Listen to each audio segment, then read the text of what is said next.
What's up, guys? We're here at AMC Town Square with Chasing Cinema. Mr. James Hsu.com. What is going on, sir? I'm excited because we're here for arguably the most anticipated film in this summer season. One of the biggest blockbusters possibly of 2018, we are here. and one of the most consistent franchises, period. That's true. For Mission Impossible Fallout, the 6th installment in the Mission Impossible franchise, rocking Tom Cruise at the helm with being a producer, the star of the film. We'll take it back to part one. Yeah, there was a TV show. You know, a lot of the older folk love the old TV show. I never watched much of it. I saw a few episodes. I never watched it. And then you have Ethan Hunt. You have Tom Cruise take on that role in the in the height of his career, going against John Voight, I believe, if I remember the first one very correctly, and then the Knocklist. Yeah, and then only to go on and take out a lot of other really talented actors, you know, like Philip Seymour Hoffman and all these other great, whose birthday was just recently, I believe. Anyway, like you said, one of the most consistent franchises. One thing I think Mission Impossible has done well is not over-released itself, coming out every year, every other year. You know, I mean, it really kind of takes its time with its decisions, probably because of Tom Cruise. Tom Cruise really knows how important this franchise is, and then, you know, even though I would never say Mission Impossible kind of died out, it was that kind of jump between 2 and 3 and then to 4, which was Ghost Protocol, where everyone's like, oh man, Tom Cruise still got it. It's like and then we had Rogue Nation, and Rogue Nation blew people away. So, I mean, he knew. And then at the same time, he's pumping out Jack Reacher, he's pumping out Edge of Tomorrow. I was going to call, what was the other one? Live, Die, Repeat. Yeah, well, they don't know the title. They're still deciding. They don't know exactly yet. Yeah. So they'll figure it out. So I mean, like Tom Cruise, and you know, it's so funny because there was a phase back in, you know, probably around 3 or maybe before, where everyone's like, Tom Cruise lost it. Tom Cruise doesn't have it anymore. Jumping on couches. He came back with a vengeance. So now, anytime everyone disses out Tom Cruise, I'm like, wait a minute. You know what started it all was when he played Les Grossman. I mean, I didn't even know that was him for a minute, and then I was like, oh my god, that's Tom Cruise. Well, you know, one of my, and this might discredit me, but I'm sure at least the loyal followers know, one of my favorite films of all time is Vanilla Sky. And that was a film that didn't meet great reception critically. Who, in my opinion, the most beautiful woman in the history of women. There's 2 beautiful women in that movie. Yeah, but I'm assuming you mean Penelope Cruz. Oh my god. Even though Cameron Diaz is also very beautiful in that movie. I'm shy. But a movie that no one really liked, and it was like, Tom Cruise doesn't got no more, and then boom, here we are.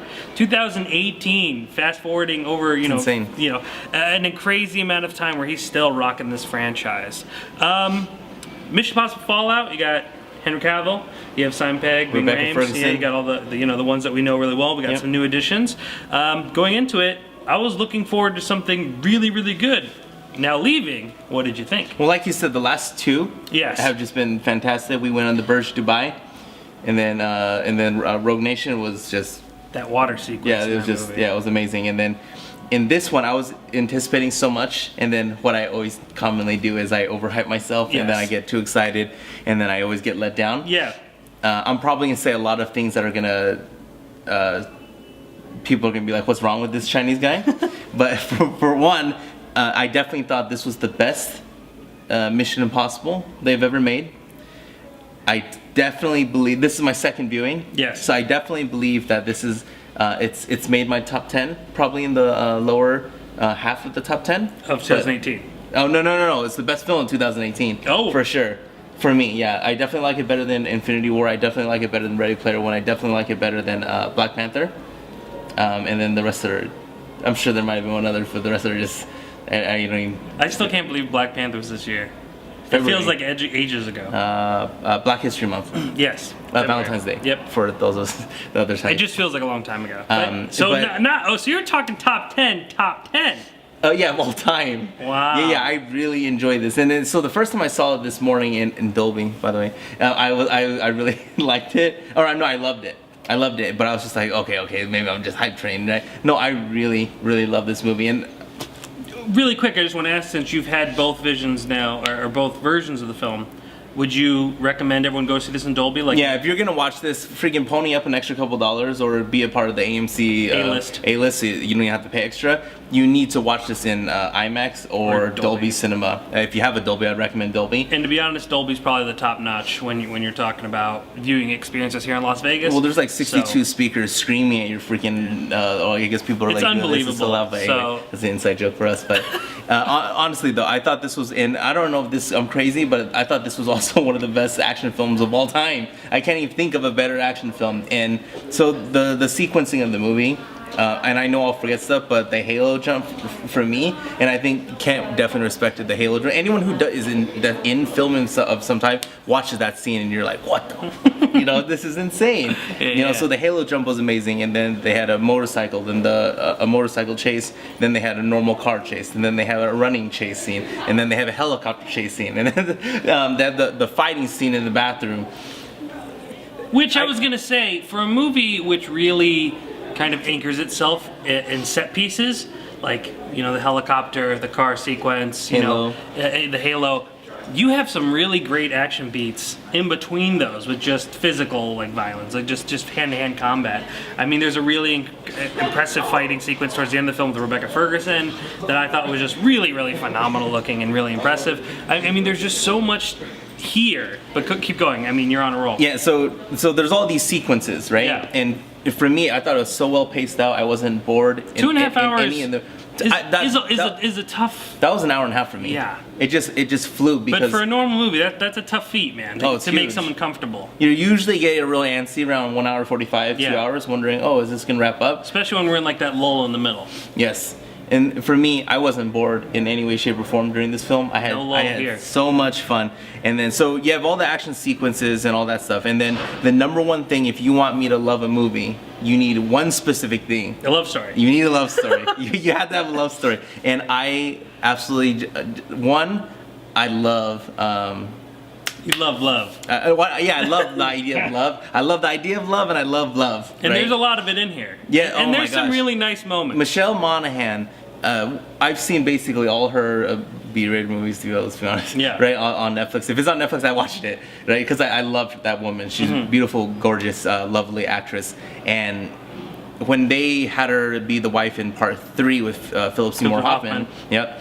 I was like, oh yes, I got so jacked up, and then they brought her back for this one as an actual, she actually has some substance in this movie, or she could have had more. But anyway, my whole point is that they had that love in this one, and I was just like, I'm watching it. She definitely could have had more, but she definitely has enough. She is used so well in this movie. Yes. The opening scene. And it's awesome because, you have Tom Cruise, man. You have the action star, Tom Cruise. Literally from doing these really crazy helicopter stunts to then turning on the charm, turning on the actor. The Rain Man actor. In this one moment towards the end of the film, he really just turns it on. You're like, that's the Tom Cruise. The great actor who could do more than just stunts. Even though, that's now become his whole entire thing. I mean, every year at CinemaCon, the question is, what is Tom Cruise going to be doing at CinemaCon? Meaning, what stunts he bringing? He had The Mummy last year. He was talking about Mission Impossible this year. I mean, it's always something about what he's going to do stunt-wise, and he's obviously really kind of taking control of this whole entire franchise and really knows what he's doing. So, continue. Yeah, so Ferguson. Yeah, so they had the action set pieces, love it. Then they had the love element. Yeah. And then the cast, I have no complaints. Ving Rhames, I love Ving Rhames ever since Pulp Fiction. Yeah. Right, so Ving Rhames, done. Simon Pegg, done. And then now one of the most beautiful women coming up out of nowhere, I swear, for me anyway, Rebecca Ferguson. Yeah. When they introduced her to the first one, and it goes Rogue Nation. Rogue Nation. When they introduced her in Rogue Nation, I was just like, what the? She's freaking amazing. Yes. Right? She's a badass. Yeah. And then, so that was cool. And then they brought her back. She was badass again. And then Tom Cruise is just Tom Cruise. Yeah. And then you have, Superman himself, Henry Cavill, me personally. A new addition to the Mission Impossible franchise. Yes, and so you add Henry Cavill, and then Angela Bassett, man. One, she's gorgeous, number one. Number two, she don't age. She looked like she did when she was 20 years ago. And then me over here is like, my face is falling apart. I'm like, what is going on here? So you loved everything. There was no complaints. No, I loved, and then you have the spy mystery and the thrillers pulling you left to right, up, down, left, right. You do all that stuff with me. I'm all in, bro. So for me, 10 out of 10, favorite movie 2018. Well, I think there's no debate that everyone knows how much we love Mad Max Fury Road. Arguably one of my favorite movies in the last, 5 years, and I think the best action film in some time. And going into it, really getting hyped off of talking with you and really expecting a lot from Mission Impossible, especially after Rogue Nation, which I really enjoyed. I was just saying, like, could this top Mad Max Fury Road? And while I don't think it did, I think it is like the closest second possible. The only reason, and I think the real distinction between those two, is just how unique Mad Max Fury Road was. But the chaos. Yeah, and just like Mad Max Fury Road can't be. I think, and before, I hate to start kind of in a negative where, I think Mad Max Fury Road can't be confused, where I think maybe down the line some parts of Mission Impossible get blended with other parts of Mission Impossible movies because they're all so great. They're all really great action sequences, but I think they all are so very similar and good in that sense that they might blend a little bit, where like Mad Max, nothing is like Mad Max. But even with that said, I think... You know George Miller is suing Warner Brothers? I did not. So we're probably never going to get a sequel. Anyway. We don't... I'm kind of glad. Because whatever they were gonna do probably wasn't gonna top that or get close to it. That was a kind of a one and done, beautiful type of thing. They are remaking Home Alone though. They're in the works with that. Yeah, Ryan Reynolds. So I'll probably get annoyed and not like it. But he's a stoner alone. But we gotta get focused. We gotta get focused. So I will say though, it is the best action film since that. And without thinking of Mad Max, it's definitely up there. It was really an adrenaline rush. Is the story the greatest thing? Not really, but it is so much fun, and it is so dazzling with its action pieces. You have Tom Cruise, who is just so charismatic, always been fun to watch, always a great time. Surrounded by his supporting cast, which is really good, of course, with Rebecca Ferguson now. Pegg and Rhames. It's hard to never ever dislike them. They're such a great element to these movies. And then the addition of Superman. Kal-El. Seeing him was just, and I call him that, and I feel disrespectful because I think he's done far more with movies like this than he has to be able to do that in Superman. They've done nothing with him. Yeah. So here, he really has developed this really cool, character, and it's really interesting to kind of see how his storyline weaves in and out in this movie. Has a great, I think, I think arguably when he's fighting.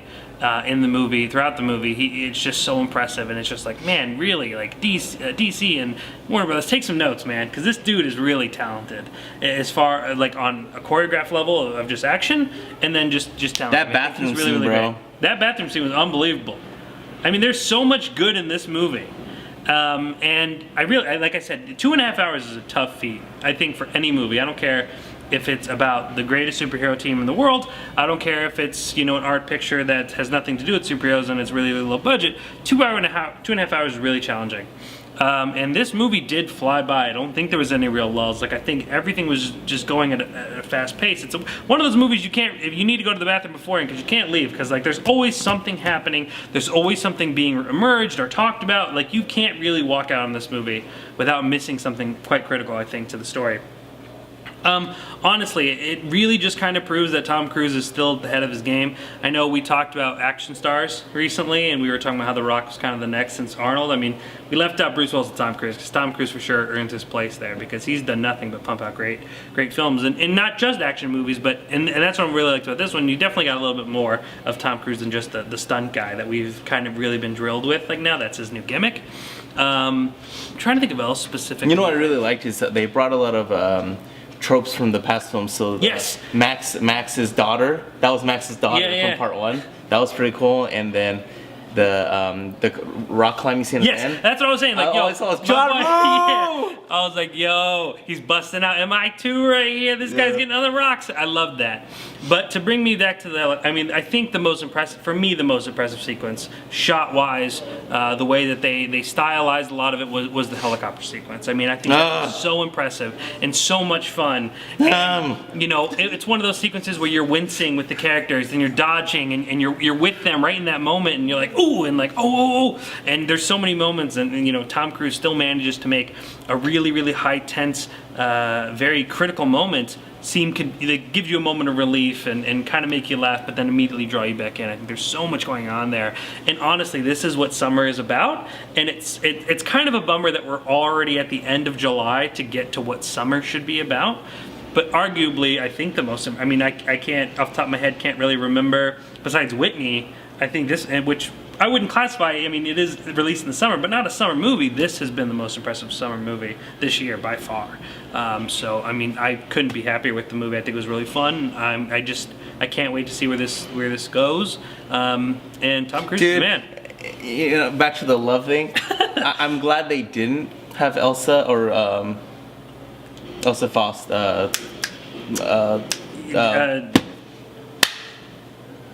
She's beautiful. Yes.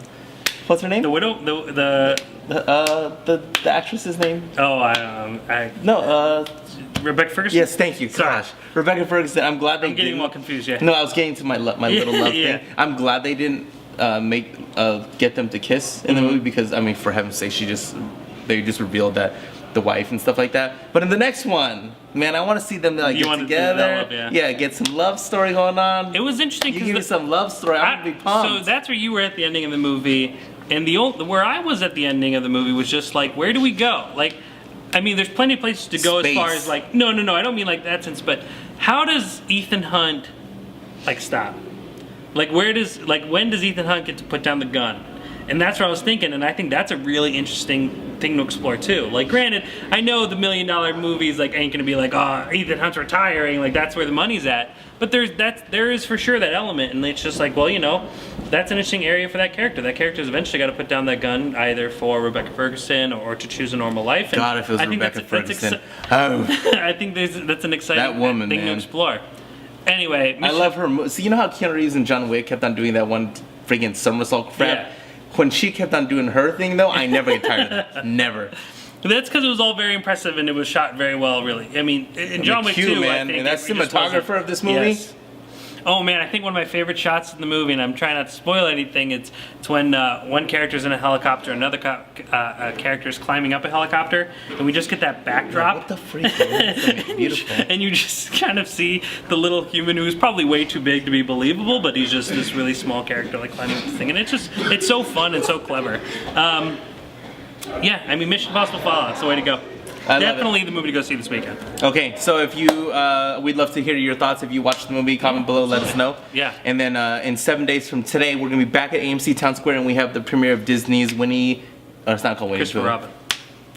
And The Spy Who Shagged Me, Mila Kunis and, Kate McKinnon. Give me some love with Winnie the Pooh. Yeah.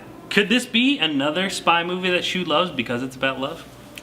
I don't think so. Don't think so. Don't be so negative, man. It might be. You might like it more. I'm gonna watch Winnie the Pooh. Christopher Robin. Yeah. I love Winnie the Pooh, man. Plus you have Obi-Wan Kenobi. Yeah. Let's go. All right. Any last comments? No. Oh, go check out this guy's website. He's got a lot of stuff going on. ShuMJames.com. Also, go check out his channel. There's tons of great stuff on there. A lot of things interesting happening, especially And we just launched our mentorship program. Yes, all things I want you to check out. Go to this guy's website. Go to his YouTube channel. Also, make sure to join us here at AMC Town Square every single Thursday at 10 p.m. Comment below. Let us know on ChasingCinema.com is known as Film Lovers website.